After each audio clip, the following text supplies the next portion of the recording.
নমস্কাৰ। শিক্ষক দিৱস উপলক্ষে শিক্ষক দিৱস সম্পৰ্কে দুআষাৰ আপোনালোকলৈ আগবঢ়াইছোঁ। শিক্ষক দিৱস হৈছে শিক্ষাৰ্থীসকলৰ ভৱিষ্যত গঢ়াৰ ক্ষেত্ৰত শিক্ষকসকলৰ অক্লান্ত প্ৰচেষ্টা আৰু অমূল্য অৱদানক সন্মান আৰু প্ৰশংসা কৰাৰ বাবে উৎসৰ্গিত এক অনুষ্ঠান। সমগ্ৰ শিক্ষক সমাজৰ ত্যাগ আৰু পৰিশ্ৰমক সন্মান জনাবলৈ প্ৰতি বছৰে শিক্ষক দিৱস উদযাপন কৰা হয়। এই দিৱসৰ লগত জড়িত মহান ব্যক্তিজন হ'ল ডক্টৰ সৰ্বপল্লী ৰাধাকৃষ্ণন। তেখেত আছিল একেধাৰে এজন সুশিক্ষক, স্বাধীন ভাৰতৰ প্ৰথমজন উপৰাষ্ট্ৰপতি, আধ্যাত্মিক পথপ্ৰদৰ্শক, এজন সফল ৰাষ্ট্ৰদূত আৰু ৰাষ্ট্ৰপতি।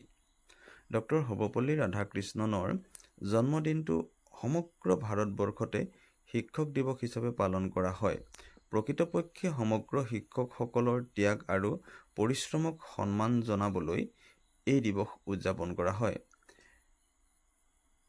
তেখেতৰ জন্ম হৈছিল 1888 চনৰ 5 ছেপ্টেম্বৰ তাৰিখে। জন্মস্থান আছিল মাদ্ৰাজ, বৰ্তমান চেন্নাইৰ তিৰুতানি নামৰ এখন সৰু গাঁও। তেওঁৰ পিতৃৰ নাম আছিল সৰ্বপল্লী বীৰস্বামী বা বীৰ ছমায়া আৰু মাক সীতামা। 1896 চনৰ পৰা 1808 চনলৈকে তেওঁ বিভিন্ন বিদ্যালয়, মহাবিদ্যালয় আৰু বিশ্ববিদ্যালয়ত আনুষ্ঠানিক শিক্ষা গ্ৰহণ কৰিছিল। 1909 চনত তেওঁ মাদ্ৰাজ প্ৰেচিডেন্সি কলেজৰ এজন অধ্যাপক হিচাপে শিক্ষক জীৱনৰ পাতনি মেলে। ৰাধাকৃষ্ণনৰ ব্যক্তিত্ব আছিল অতি উচ্চ পৰ্যায়ৰ। এজন সবল ৰাষ্ট্ৰনেতা, বিনয়ী শিক্ষাবিদ, অহিংসাৰ পূজাৰী, দাৰ্শনিক আছিল ৰাধাকৃষ্ণন। ৰাধাকৃষ্ণনৰ জীৱনকালত তেওঁৰ পাণ্ডিত্য আৰু ব্যক্তিত্বই সকলোকে আকৰ্ষণ কৰিছিল। ৰাজনৈতিক ক্ষেত্ৰত ৰাধাকৃষ্ণনৰ প্ৰথম ভূমিকা ছোভিয়েট ৰাছিয়াত ভাৰতৰ ৰাষ্ট্ৰদূত হিচাপে। 1949 চনত তেওঁ এই পদত অধিষ্ঠিত হৈছিল।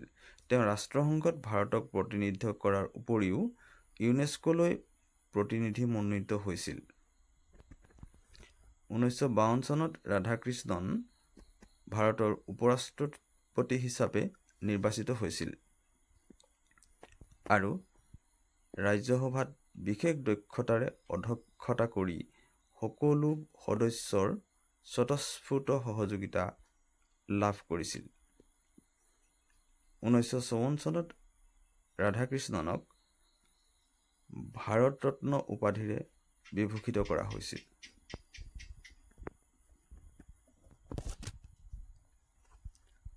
সৰ্বপল্লী ৰাধাকৃষ্ণনৰ চিত্ৰসম্বলিত দুটা ডাক টিকট প্ৰচলন হৈছিল 1967 চনত আৰু 1989 চনত।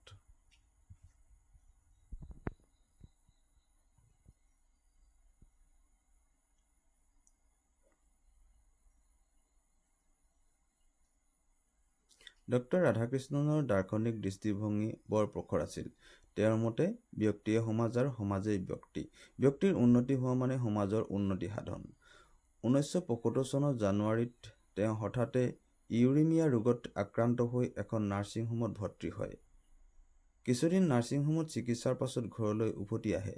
পাছত আকৌ তেওঁক নাৰ্ছিং হোমত ভৰ্তি কৰোৱা হয়। নাৰ্ছিং হোমত থকা কালত ফেব্ৰুৱাৰী মাহত তেওঁক টেম্পলেটন পুৰস্কাৰ প্ৰদানৰ কথা ঘোষণা কৰা হয়। এই পুৰস্কাৰ আগতে খ্ৰীষ্টান মনীষা সন্ন্যাসিনী মাদাৰ টেৰেছাক প্ৰদান কৰা হৈছিল। ৰাধাকৃষ্ণন আছিল উক্ত পুৰস্কাৰৰ তৃতীয়জন ব্যক্তি।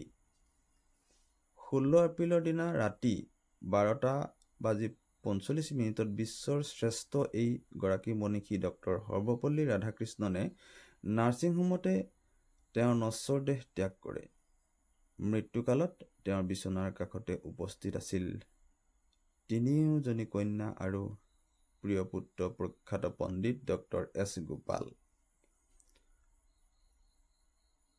সৰ্বপল্লী ৰাধাকৃষ্ণনে ৰচনা কৰা গ্ৰন্থসমূহ হ'ল 1918 চনত প্ৰকাশিত দ্য ফিলছফি অফ ৰবীন্দ্ৰনাথ টেগৰ, 1920 চনত প্ৰকাশিত the reign of religion in contemporary philosophy, 1923 আৰু 1927 চনত দুটা সংস্কৰণত প্ৰকাশিত ইণ্ডিয়ান ফিলচফি, 1926 চনত প্ৰকাশিত the Hindu view of life, 1928 চনত প্ৰকাশ পাইছিল দ্য ৰিলিজিয়ন উই নিড, 1929 চনত প্ৰকাশ পাইছিল কল্কি or the future of civilisation, 1932 চনত প্ৰকাশিত an idealist view of life, 1933 চনত east and west in religion, 1936 চনত ফ্ৰীডম এণ্ড কালচাৰ আৰু দি হাৰ্ট অফ হিন্দুজিম। 1937 চনত সৰ্বপল্লী ৰাধাকৃষ্ণনে লিখিছিল তেওঁৰ আত্মজীৱনীমূলক গ্ৰন্থ মাই search for truth.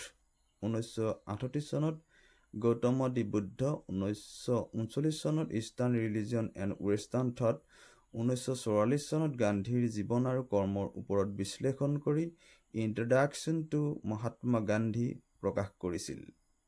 India and China আৰু এডুকেশ্যন, পলিটিক্স এণ্ড ৱাৰ, 1947 চনত দ্য ৰিলিজিয়ন এণ্ড ছ'চাইটি, 1948 চনত দি ভগৱদ গীতা, 1949 চনত গ্ৰেট ইণ্ডিয়ানছ, 1950 চনত দি ধৰ্মপদা আৰু 1952 চনত প্ৰকাশ পাইছিল the religion of the spirit and the world's need.